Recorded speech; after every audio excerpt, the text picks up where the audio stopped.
So I want to talk to you a little bit about the mind, transformation of the mind. And I am a big believer in the Bible.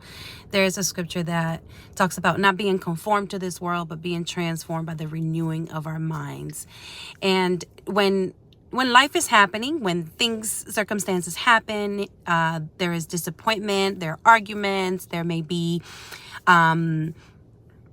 a scarcity that you may experience in your life, and literally everything around is pointing to the reality of what's happening at hand. It's like, hey, this is real, this is happening, and it is very much so.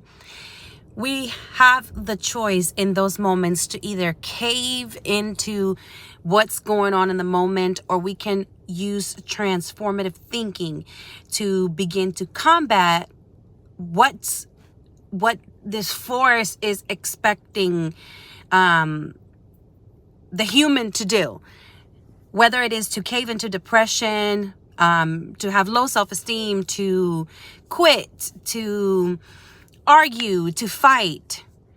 Transformative thinking, godly thinking, positive thinking is the component that we have to pull.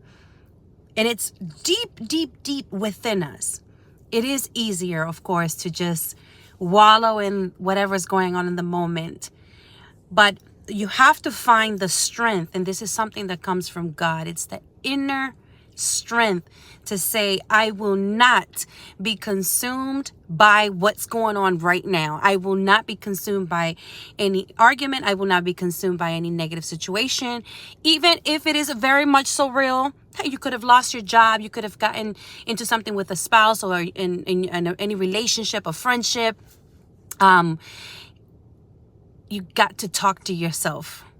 Speak to yourself. I will not be consumed. I will not be overtaken. I will not cave. I will not fall. I will not succumb to the circumstances at hand.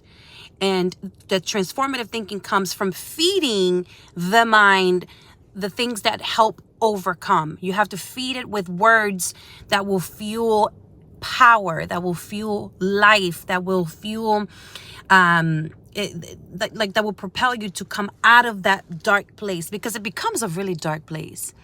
Anyway, let us be transformed by the renewing of our mind. We won't think like everybody else. We're not going to result to doing the worst things possible because we may be dealing with something super heavy. We will be having transformative thinking, and we will do better, and we will overcome, because again, greater is He that is in us than he that's in the world.